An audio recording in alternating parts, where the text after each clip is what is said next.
Hello दोस्तों, जय श्री राम, जय जय श्री राम। स्वागत है आपका अपना यूट्यूब चैनल एवरीवन फोरम में। दोस्तों, जैसा कि आपको पता है, वन दरोगा प्रतिरूप सहायक जिसका एग्ज़ाम्स अप्रैल 20 2025 को प्रस्तावित है और अब आपके पास समय बहुत कम है, तो आपको ज़्यादा अपने प्रैक्टिस पर ध्यान देना है। दोस्तों, जैसे कि आपको पता है, जब से यूके 3 का जो स्टाफ था वहाँ पे जो पहले का था, उसमें जब चेंज हुआ तब से आपने देखा होगा यूके 3 के पेपर अगर आप देते हैं तो आपको निश्चित तौर पर पता होगा कि आपको उसमें उसके यूके 3 के पैटर्न में भी आपको बहुत कुछ बदलाव देखने को मिले भी हैं। पिछले सभी एग्ज़ाम्स को देखते हुए ही हमने आपके लिए एक छोटी सी कोशिश की है कि एग्ज़ाम पैटर्न में जो क्वेश्चन आपको देखने को मिलेंगे वो हमने इसी पैटर्न पर आज आपके लिए रखे हुए हैं। तो आप एक भी क्वेश्चन स्किप मत करना। फिर से कहूँगा, हर एक सवाल की अपनी एक इम्पोर्टेंसता होती है, वो भी पूरी 1% या 1 नंबर की। और लास्ट में हमने कुछ इम्पोर्टेंट फैक्ट भी आपके लिए रखे हैं, तो वीडियो को लास्ट तक बने रहना, स्किप बिल्कुल मत करना। और ऐसे ही सेशन आपको लगातार चाहिए आने वाले एग्जाम्स के लिए, तो आप हमारे चैनल को सब्सक्राइब, शेयर और लाइक ज़रूर कर सकते हैं ताकि आपको हमारी वीडियो का नोटिफिकेशन मिल जाए। तो दोस्तों, शुरू करते हैं आज का वीडियो पहले सवाल के साथ।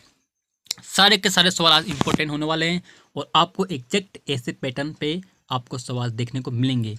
पहला सवाल इस पैटर्न पे है कि आपको इस पैटर्न पे 3 से 4 सवाल, इससे अधिक भी आपको देखने को मिल जाएंगे, मिलेंगे।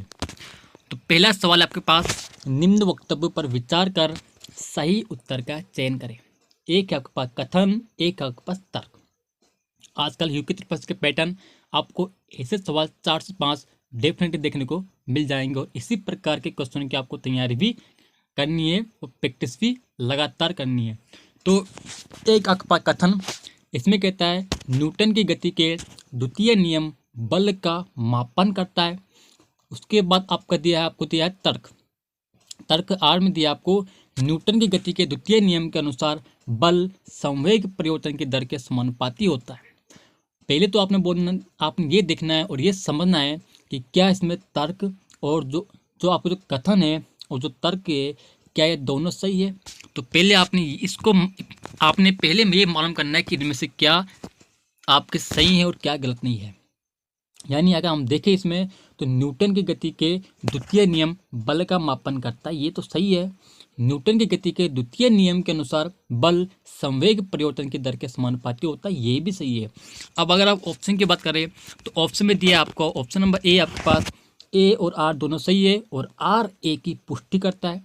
बी कहता है ए और आर सही है और आर ए की पुष्टि नहीं करता है। सी आपके पास ए सही है और आर गलत है। डी आपके पास आर सही है या ए गलत है। तो दोस्तों, इस पैटर्न पे आपको सवाल जरूर देखने को मिलेगी। तो दोस्तों, इसमें बात की जाए कथन की, तो कथन भी और तर्क भी आपके दोनों सही हैं इसमें। तो आपका और आपने ये देखना है कि क्या जो आपके पास जो तर्क है ये कथन की पुष्टि करता है या नहीं करता है। तो दोस्तों, बिल्कुल जो आपके पास जो तर्क है ये कथन की पुष्टि बिल्कुल कर रहा है। न्यूटन की गति के द्वितीय नियम के अनुसार बल संवेग परिवर्तन की दर के समानुपाती होता है। तो इसमें आपका जो राइट आंसर बनेगा वो बनेगा आपका कथन, आपका ए सही हो जाएगा। ऑप्शन नंबर ए और आर दोनों सही है और आर ए की पुष्टि भी करता है। यानी जो आपको जो तर्क है वो कथन की पुष्टि भी करता है। तो इसलिए आपका आंसर सही हो जाएगा। Option number A is the right answer आपका बन जाएगा। तो दोस्तों, ऐसी प्रैक्टिस की आपको तैयारी करनी पड़ी। इसी पैटर्न के आधार पर हमने आपके लिए दूसरा सवाल रखा हुआ है, कथन और तर्क बेस्ड पर। कथन आपके पास ए है, वर्षा के दिनों में तेज गति से कार या बसों को चलाना कठिन होता है। उसके बाद तर्क है, सतह के गीले होने से उसके घर्षण गुणांक का मान घट जाता है। दोस्तों, पहले आपने देखना है कि इसमें से आपका कथन सही है या आपका तर्क सही है या दोनों सही है। तो वर्षा के दिनों में तेज गति से अगर आप कार चलाओगे या बस चलाओगे तो वहाँ पे आपको कठिनाई होती है, यानी उनको चलाना यहाँ पे कठिन होता है। तो ये तो आपका बिल्कुल सही है। आपका तर्क है, सतह के गीले होने से उसके घर्षण गुणांक का मान घट जाता है। ये भी सही है दोस्तों, अगर सतह गीला है तो उसका घर्षण गुणांक का मान बिल्कुल घटता है। यानी इसमें आपका कथन भी सही है और इसमें आपका तर्क भी सही है। और आपने उसके बाद आपने देखना है कि क्या तर्क कथन की पुष्टि करता है नहीं करता। तो दोस्तों इसमें जो आपका जो तर्क है वो कथन की पुष्टि भी आपका कर रहा है। सतह के गीले होने से उसके घर्षण गुणांक का मान घट जाता है। इसीलिए दोस्तों क्या होता है आपका, इसीलिए वर्षा के दिनों में तेज गति से जो है कार या बसों को चलाना कठिन होता है, क्योंकि उसके घर्षण गुणांक का मान घट जाता है। तो इसमें आपका जो तर्क है वो आपके कथन की पुष्टि बिल्कुल कर रहा है। तो अगेन इसका आंसर जो राइट आंसर बनेगा वो आपका ऑप्शन नंबर ए ही बनेगा। ए और आर दोनों सही है, यानी कथन और तर्क दोनों सही है। और जो तर्क है वो कथन की सही पुष्टि भी करता है। दोस्तों इसी पैटर्न पे आपको सवाल मिलेंगे और ऐसे सवाल आपको डेफिनेटली 4 से 5 आपको एग्जाम्स में ज़रूर देखने को मिलेंगे। इससे अधिक भी मिल सकते हैं, लेकिन इस पैटर्न पे आपको आयोग सवाल जरूर दे रहा है। जितने भी आगामी जो पेपर जितने भी आपके पिछले पेपर हुए हैं, लास्ट एग्ज़ाम अगर आप कनिष्ठ सहायक ने दिया होगा आपने, या फिर आपने आगे जितने भी एग्ज़ाम आपने पिछले दिए हैं उन पे ऐसे सवाल ज़रूर पूछ रहा है आयोग। तो ऐसे सवाल की प्रैक्टिस ज़रूर करें। और अगर आपको ऐसे सवाल की प्रैक्टिस आगे भी करनी है, कंटिन्यू करनी है, तो उसके लिए आप हमारे चैनल को सब्सक्राइब, लाइक और शेयर ज़रूर कर सकते हैं और बेल आइकन भी ज़रूर दबाना। बढ़ते हैं आज का आगे सवाल नंबर 3। निम्न में से कौन सी विधि द्वारा घर्षण बल को न्यूनतम किया जा सकता है? कौन सी विधि से आप घर्षण बल को कम कर सकते हो या न्यूनतम कर सकते हो? एक आपको दिया है बॉल बेरिंग द्वारा, स्नेहन द्वारा और तीसरा है पॉलिश के द्वारा। तो दोस्तों ऐसी कौन सी विधियां हैं जिनके द्वारा आप घर्षण बल को कम कर सकते हो? अब आपका ऑप्शन ए आपके पास केवल 1 और 2, ऑप्शन बी है केवल 1 और 3, ऑप्शन सी है 1, 2 और 3, ऑप्शन डी है 2 और 3। इस प्रकार के और इस पैटर्न पे भी आपको सवाल देखने को मिल जाएगा। दोस्तों इसके आंसर की बात करें तो इसके आंसर हो जाएगा आपका ऑप्शन नंबर सी 1, 2 और 3। इसमें तीनों सही है। घर्षण बल को आप बॉल बेरिंग के द्वारा, स्नेहन के द्वारा और पॉलिश के द्वारा कम कर सकते हो। बढ़ते हैं आज का अगला सवाल नंबर 4। इस पर भी आपको सवाल देखने को जरूर मिलेगा। आज के सारे सवाल इंपॉर्टेंट होने वाले हैं, वीडियो को स्किप मत करना। आपके लिए इंपॉर्टेंट सवाल हमने रखे हैं। और अगर आपको हमारा सेशन और हमारी मेहनत अगर आपको अच्छी लगेगी तो दोस्तों प्लीज़ सब्सक्राइब और लाइक ज़रूर करना। निम्न में से असत्य कथन कौन सा है आपने बताना है। आर्किमिडीज, उत्प्लावकता का नियम, जेम्स क्लर्क मैक्सवेल विद्युत चुंबकीय सिद्धांत, W.K. रोंटजन अति लघु रेडियो तरंगे, क्रिश्चियन हाइगेंस प्रकाश का तरंग सिद्धांत। तो दोस्तों आपने बताना इनमें से कौन सा कथन असत्य है। बात की जाए उत्प्लावकता के नियम की, दोस्तों ये आर्किमिडीज की ही देन है, ये हमें आर्किमिडीज ने दिया है। विद्युत चुंबकीय सिद्धांत की बात करें दोस्तों ये मैक्सवेल ने दिया हुआ है। अति लघु रेडियो तरंगों की बात की जाए दोस्तों तो ये हमें रोंटजन ने नहीं दिया हुआ दोस्तों, ये हमें जगदीश चंद्र बसु हो जाएगा इसका आंसर। अति लघु रेडियो तरंगों की जो व्याख्या की है या जो सिद्धांत दिया है वो दिया है आपका जगदीश चंद्र बसु ने। तो यही आपका राइट आंसर हो जाएगा ऑप्शन नंबर सी, ये आपका सही आंसर हो जाएगा। W.K. रोंटजन नहीं होगा, यहाँ पे आपका जगदीश चंद्र बसु होना चाहिए था। बाकी क्रिश्चियन हाइगेंस ने हमारा प्रकाश का तरंग सिद्धांत की देन इनकी है। बढ़ते हैं आज का आगे सवाल का 5वां। सरल आवर्त गति के लिए निम्न में से कौन सा सत्य है? आपने बताना है कौन सा सत्य है इनमें से सरल आवर्त गति के लिए। ऑप्शन ए कहता है कण का विस्थापन दूरी के साथ बदलता रहता है, कण का विस्थापन वेग के साथ बदलता रहता है, कण का विस्थापन समय के साथ बदलता रहता है, या कण का विस्थापन आयाम के साथ बदलता रहता है। दोस्तों आपने बताना है कौन सा सही कथन है इसमें सरल आवर्त गति के रिगार्डिंग। दोस्तों इसका राइट आंसर हो जाएगा आपका ऑप्शन नंबर सी, कण का विस्थापन जो होता है वो समय के साथ बदलता रहता है। इंपॉर्टेंट सवाल था, एग्जाम में बन सकता है। बढ़ते हैं आज का अगला सवाल नंबर 6। निम्न में से कौन सही सुमेलित नहीं है? आपने बताना इनमें से कौन सा सही सुमेलित नहीं है। ऑप्शन ए आपके पास अमीटर, धारण मापने में, थर्मामीटर, ताप मापने में, लक्सीमीटर, ऊंचाई मापने में, मैनोमीटर, गैसों का दाब मापने में। दोस्तों ये आपके लिए आसान हो जाएगा। तो अगर बात की जाए अमीटर, तो दोस्तों ये धारण मापने में यूज होता है। थर्मामीटर से हम ताप मापते हैं। लक्सीमीटर से दोस्तों हम ऊंचाई नहीं मापते। लक्सीमीटर से दोस्तों हम आपका प्रकाश की तीव्रता का मापन करते हैं। तो आपका मैनोमीटर से हम गैसों का दाब मापने में हम मैनोमीटर का यूज़ करते हैं। लेकिन आपको यहाँ पे हो जाएगा लक्सीमीटर। लक्सीमीटर से दोस्तों हम प्रकाश की तीव्रता का मापन करते हैं, ऊंचाई मापने में इसका यूज़ नहीं होता है। तो आपका राइट आंसर बनेगा ऑप्शन नंबर सी। इस प्रकार के सवाल भी आपको देने को ज़रूर मिल सकते हैं एग्जाम्स में। दोस्तों अगर आपको हमारा वीडियो और हमारे सवाल अगर अच्छे लग रहे हैं तो प्लीज़ हमारे चैनल को सब्सक्राइब, लाइक और शेयर ज़रूर करना। हमें भी मोटिवेट मिले और हम आपको मोटिवेट करें और ऐसे सवाल हम आपके लिए आगे भी लेके आए। अगला सवाल 7वां, निम्न में से किस विकल्प में केवल विमाहीन राशियां हैं? अब आपने बताना है कौन से विकल्प में आपको विमाहीन राशियां देखने को मिल रही हैं। ऑप्शन ए आपके पास विकृति, गतिज ऊर्जा और बल। बी ए स्थितिज ऊर्जा, गतिज ऊर्जा, अपवर्तनांक। ऑप्शन सी है बल, घनत्व, एक कार्य। ऑप्शन डी है विकृति, अपवर्तनांक और घर्षण कोण। तो दोस्तों इसके सही आंसर की बात की जाए तो इसका सही आंसर होगा ऑप्शन नंबर डी, विकृति, अपवर्तनांक और घर्षण कोण। दोस्तों ये आपके विमाहीन राशियां हैं। बढ़ते हैं आज का अगला सवाल, सवाल नंबर 8वां, सेबीन निम्न का मात्रक है। आपने बताना है सेबीन जो है इनमें से किसका मात्रक होता है? ऊर्जा का, अनुरणन काल का, ध्वनि का अवशोषण का या ध्वनि का परावर्तन का। दोस्तों अगर सेबीन की बात की जाए दोस्तों तो सेबीन आपका ध्वनि का अवशोषण का मात्रक है। Option number C is the right answer हो जाएगा। दोस्तों आप ऐसे ही मेहनत करते रहिएगा, मेहनत का फल अवश्य मिलता है। आज नहीं तो कल आपको डेफिनेटली मिलेगा। अगर आप सच्चे मन से अगर मेहनत करते हैं तो दोस्तों कहीं ना कहीं और किसी न किसी फील्ड में आपको सिलेक्शन ज़रूर मिलेगा और ज़रूर सिलेक्शन होता है।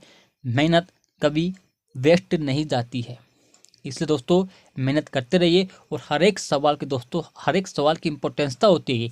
अगर ये सवाल अगर आपको एग्जाम्स में देखने को मिलेंगे तो इसकी जो इम्पोर्टेंसता है दोस्तों वो 1% बढ़ेगी।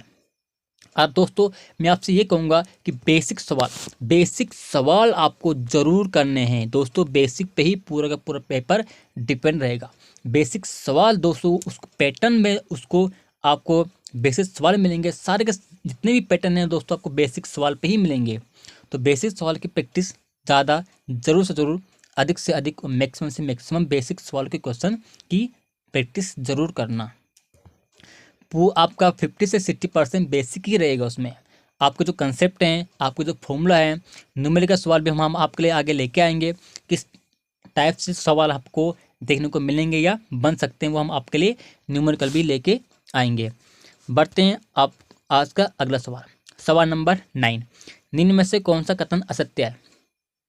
विद्युत फ्यूज को सदैव समांतर क्रम में जोड़ा जाता है।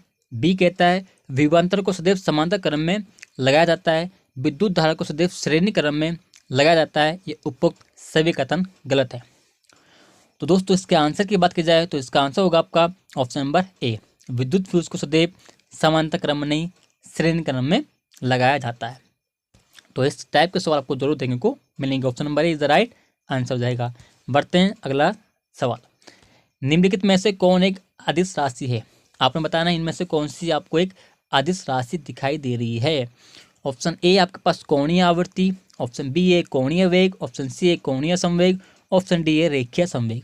तो दोस्तों इसमें जो आपको अदिश राशि दिखाई दे रही है दोस्तों वो है आपका ऑप्शन नंबर ए, कोणीय आवर्ती। कोणीय आवर्ती आपकी एक अदिश राशि होती है, बाकी तीनों सदिश राशियां हैं।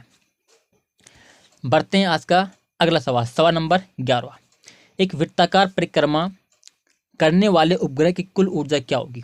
तो दोस्तों एक वृत्ताकार परिक्रमा करने वाले जो उपग्रह होगी उसकी जो कुल ऊर्जा होगी वो क्या होगी? शून्य, धनात्मक, ऋणात्मक या अनंत? दोस्तों इसका आंसर होगा आपका शून्य। उस उपग्रह की कुल ऊर्जा शून्य होगी अगर वो वृत्ताकार परिक्रमा कर रहा है तो। अगर दोस्तों आपको हमारे सवाल इंपॉर्टेंट लग रहे हैं तो प्लीज़ लाइक और शेयर जरूर करना ताकि ये वीडियो अधिक से अधिक लोगों तक जाए और सबको पता चले कि पैटर्न किस तरीके से बन रहा है। और हम आपको लिए आगे आने वाले इम्पोर्टेंट सवाल लेके आएंगे।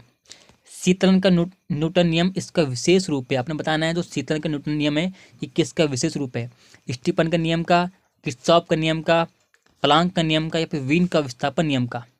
तो अगर दोस्तों शीतलन का न्यूटन के नियम की बात की जाए तो ये आपका स्टीफन के नियम का विशेष रूप है। Option number A is the right answer आपका हो जाएगा। बढ़ते हैं आज का अगला सवाल। क्रांतिक कोण अधिकतम है जब प्रकाश डैश में यात्रा करती है। आपने बताना है प्रकाश किस में यात्रा करती है ताकि आपको जो क्रांतिक कोण है वो मैक्सिमम हो जाता है। ऑप्शन ए आपके पास पानी से हवा, ऑप्शन बी है कांच से हवा, ऑप्शन सी है कांच से पानी, ऑप्शन डी है हवा से पानी। दोस्तों क्रांतिक कोण का आपको जो क्रांतिक कोण है दोस्तों मैक्सिमम होगा जब प्रकाश आपका यात्रा करेगा कांच से पानी में। Option number C is the right answer. क्रांतिक कोण अधिकतम है जब प्रकाश कांच से पानी में यात्रा करती है। इंपॉर्टेंट सवाल तो दोस्तों एग्जाम में डेफिनेटली बनेगा दोस्तों, एग्जाम में आगे एग्जाम में बने हुए सवाल दोस्तों ये है। बढ़ते हैं आज का अगला सवाल। आवर्त सारणी के एक ही समूह के तत्व रखते हैं। आपने बताया दोस्तों जो आवर्त सारणी के जो एक ही समूह के जो तत्व होते हैं वो क्या रखते हैं।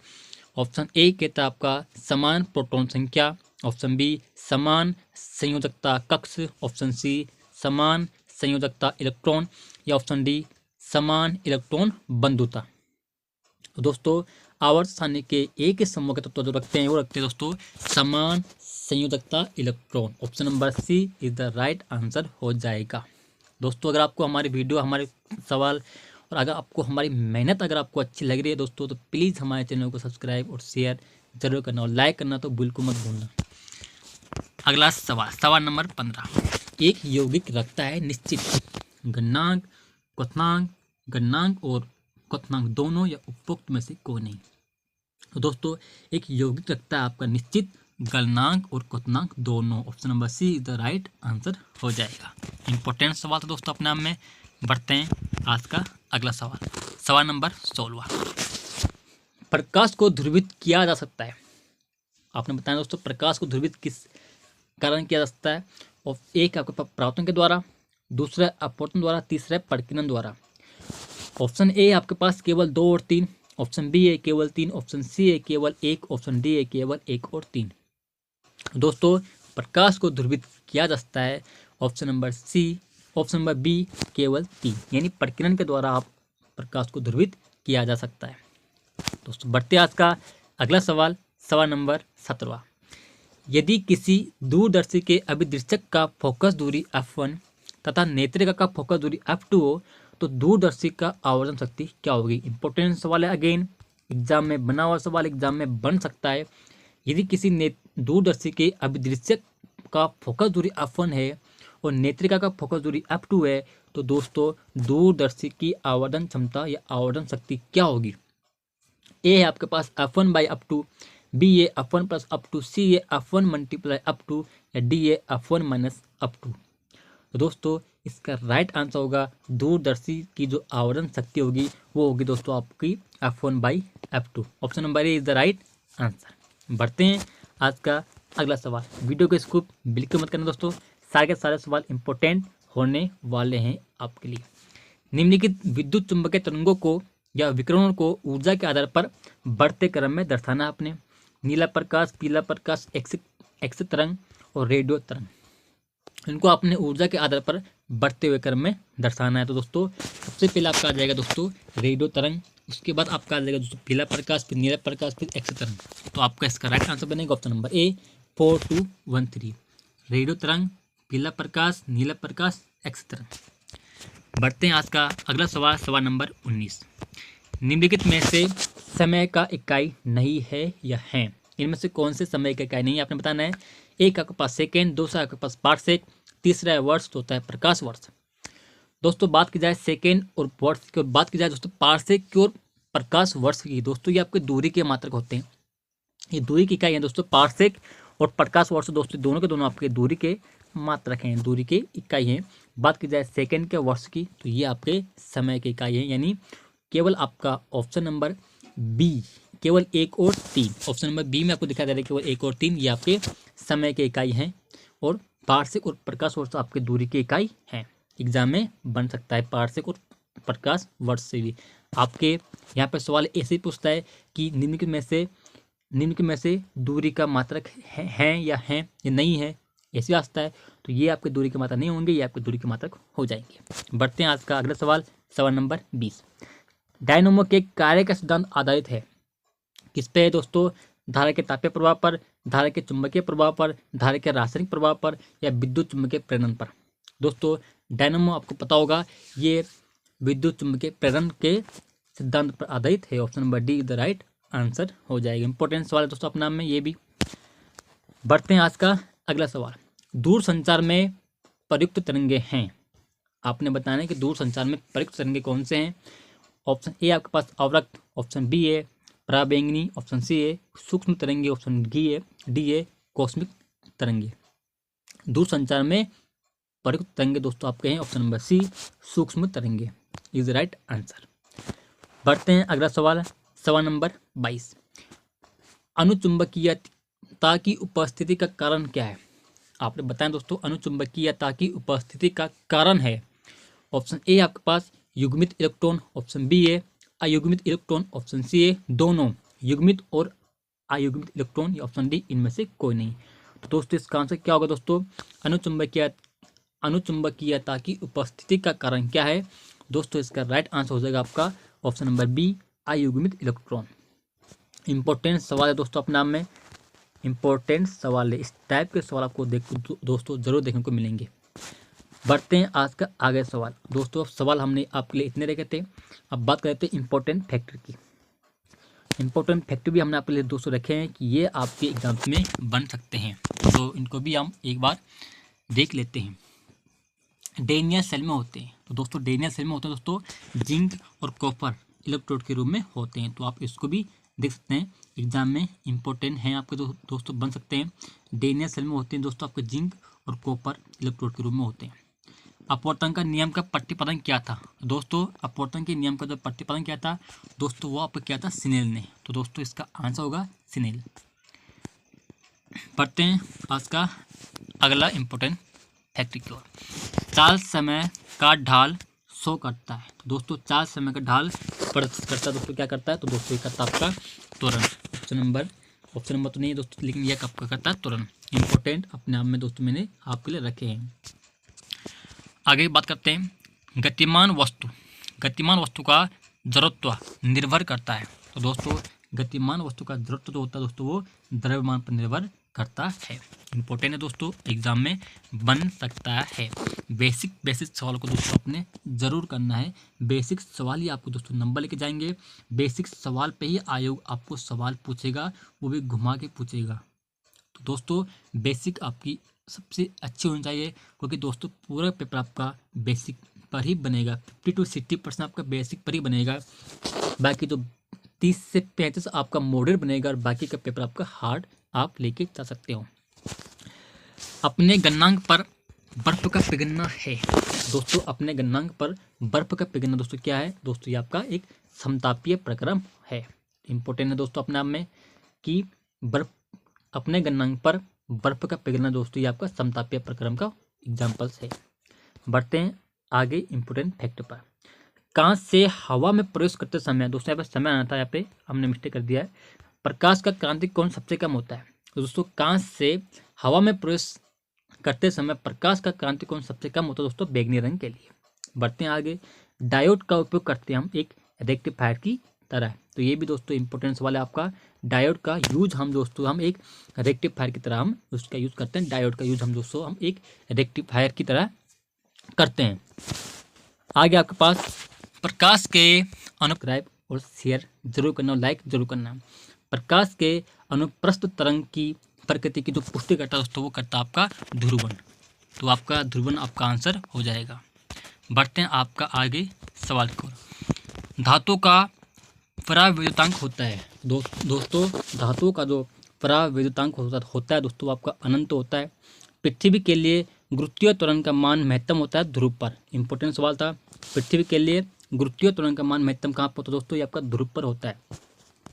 विद्युत चुंबकीय तरंग वर्णक्रम की आवर्ती का बढ़ता क्रम दोस्तों, ये आप इसमें देख सकते हैं। पहले सबसे ज़्यादा होता है आपका दोस्तों रेडियो में, फिर सूक्ष्म तरंग में, फिर आवर्त में, फिर दृश्यमान प्रकाश में, फिर पराबैंगनी में, फिर एक्स किरण में, फिर गामा किरण में।